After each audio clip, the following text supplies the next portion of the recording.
Technical work में खुश आमदीद।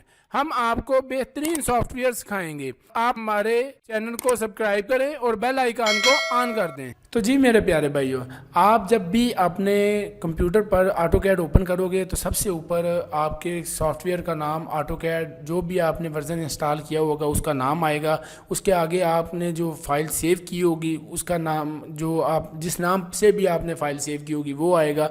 और उस फाइल की .dwg की ये फाइलें बनती हैं। चाहे जो भी सॉफ्टवेयर हो, ऑटोकैड का जो भी सॉफ्टवेयर हो उसकी फ़ाइल .dwg से ही बनेगी। इस टाइटल बार के बाद जो मेन्यू बार आता है उसमें फ़ाइल है, एडिट है, व्यू है, इंसर्ट है, फॉर्मेट है, टूल है, ड्रा है, डिमेंशन है, मॉडिफाई है, एक्सपेंस है, विंडो और हेल्प की फ़ाइलें हैं। इसके बाद टाइटल बार के बाद, मेन्यू बार के बाद आगे नीचे टूल बार शुरू हो जाते हैं।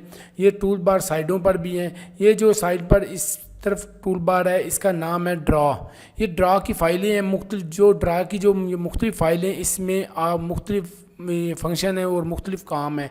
और इस तरफ जो आपको जो बार मिलेगा ये है मॉडिफाई टूल बार। ये मॉडिफाई टूल बार और ड्रा टूल बार में डिफरेंस ये होता है, मॉडिफाई वो वर्क करता है जो पहले ड्रा हुआ होता है। जो आपने ड्रा किया हुआ है, जितनी लाइनें जिस तरह की भी लगाई हैं, चाहे वो आर्किटेक्चरल है, सिविल है, मैकेनिकल है, जो भी है, तो उसके अंदर जो भी तरमीम करनी है आपने वो मॉडिफाई से करेंगे।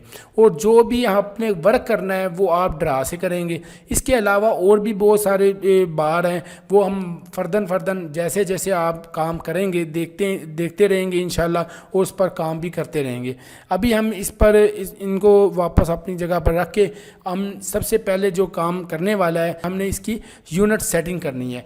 यूनिट सेटिंग जो होती है वो मिलीमीटर में भी होती है, मीटर में भी, फीट में और इंचज़ में भी होती है। हमने जो यूनिट सेटिंग करनी है, हम आर्किटेक्चरल काम करने लगे, मतलब सिविल का काम करने लगे, सिविल में जो चलता है वो इंचज़ चलता है, और जो मैकेनिकल में चलता है वो मिलीमीटर और सेंटीमीटर और मीटर चलता है। जिस चीज़ में भी हमने काम करना है पहले हमें उसका यूनिट सेट करना पड़ेगा। यूनिट सेट करने के लिए आपको सबसे पहले इसकी शार्ट की यूज़ करनी पड़ेगी, जो है UN इंटर। ये UN मैंने लिखा है तो ये नीचे कमांड फाइल है। नीचे कमांड फाइल है। कमांड फाइल में हम जो वर्क करेंगे, जो शार्ट की देंगे, वो नीचे ये इधर कमांड फाइल में आ जाएगी। मैंने UN लिखा तो वो साथ ही नीचे UN आ गया, और जब इंटर करूँगा तो ये एक विंडो ओपन हो जाएगी जिसके ऊपर लिखा हुआ है ड्राइंग यूनिट्स। ड्राइंग यूनिट जो लिखा हुआ है, इसके ऊपर सबसे ऊपर लिखा हुआ है डेसिमल। डेसिमल जो सबसे ज़्यादा यूज़ होता है वो होता है मैकेनिकल में। हमने आर्किटेक्चरल वर्क करना है, लिहाजा हमने डेसिमल के बजाय आर्किटेक्चरल करना है। आर्किटेक्चरल जब हम करेंगे तो इसके ऊपर प्रीसियन में इसके स्केल आ जाएंगे। इसके स्केल आ गए हैं। 1/2 पर वर्क करना है, 1/4 पर, 8 पर, 16 पर, 32, 64, 128, 256। आपने इसमें से कौन से स्केल पर वर्क करना है। हम 1/16 का मतलब होता है 1 इंच में 16 इंच, या 1 इंच में 16 फुट। जो आप तयन करेंगे वो उसके मुताबिक चलेगा। हमने 1/16 किया हुआ है, और इधर प्रीसियन में हम 00 देंगे, एक फीट में आएगा और दूसरा इंचज़ में आ जाएगा।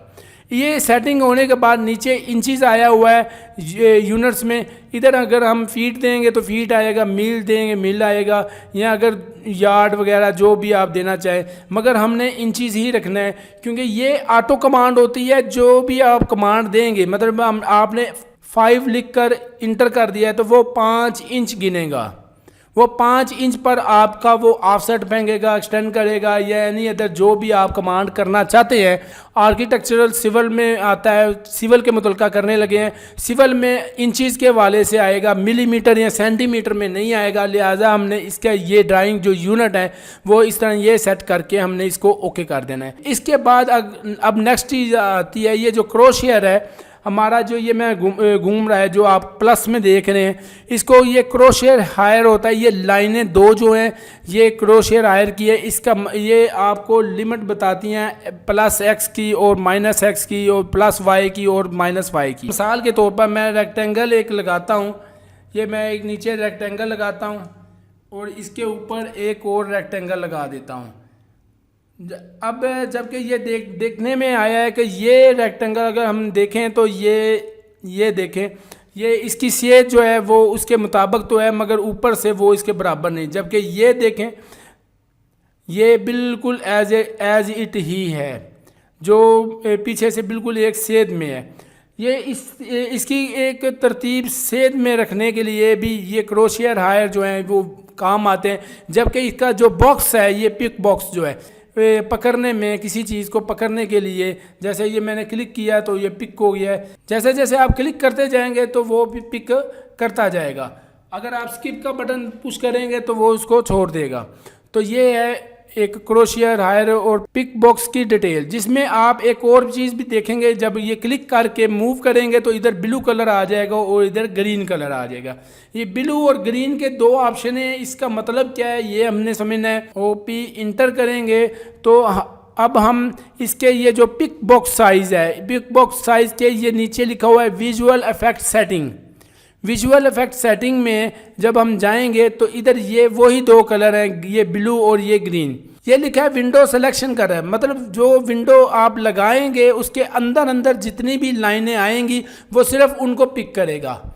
ये लिखा है क्रॉसिंग सिलेक्शन कलर, मतलब जो इस विंडो के साथ हल्का सा भी क्रॉस हो जाएगी लाइन, कोई लाइन भी टच हो जाएगी ज़रा सा भी, वो उसको भी पिक कर लेगा।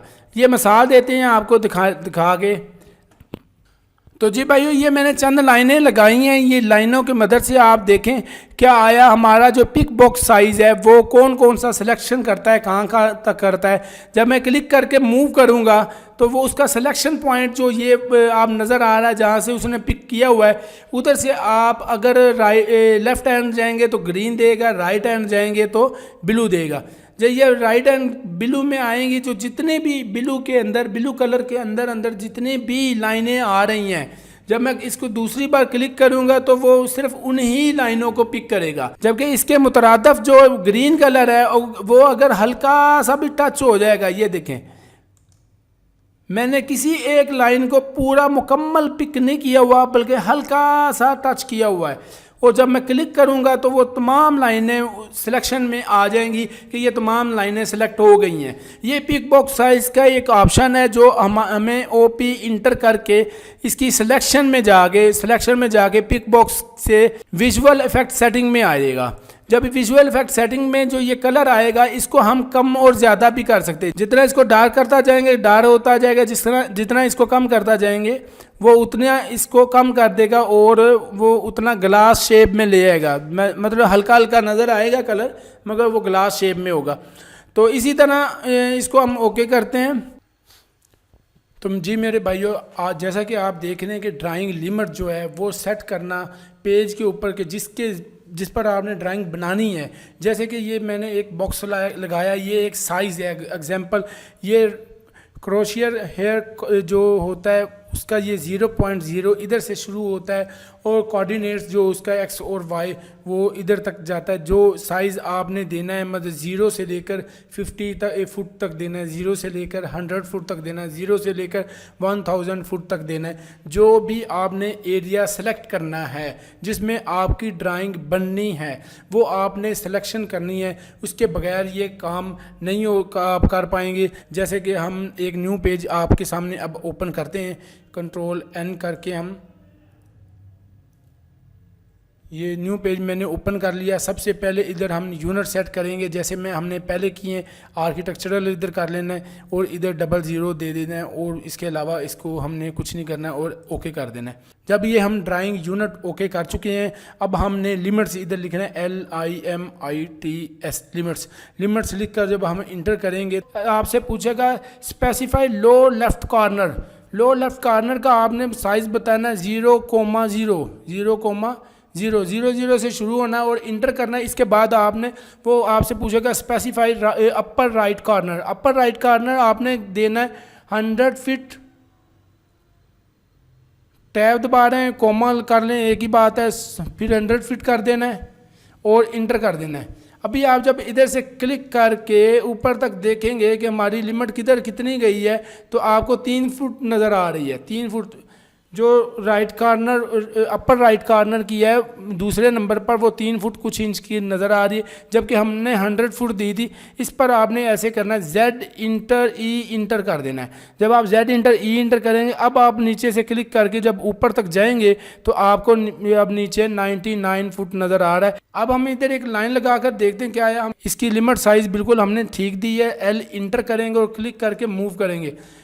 इधर हम लिखेंगे 100 फुट, 100 फीट करके जब हम इंटर करेंगे तो स्किप का बटन दबाते हैं तो ये हमारी 100 फीट की लाइन लग चुकी है। इसका मतलब है हमने यूनिट और लिमिट बिल्कुल ठीक है और इसमें हमें कोई प्रॉब्लम नहीं है। तो टेक्निकल चैनल को सब्सक्राइब कर दें और बेल आइकन को ऑन कर दें।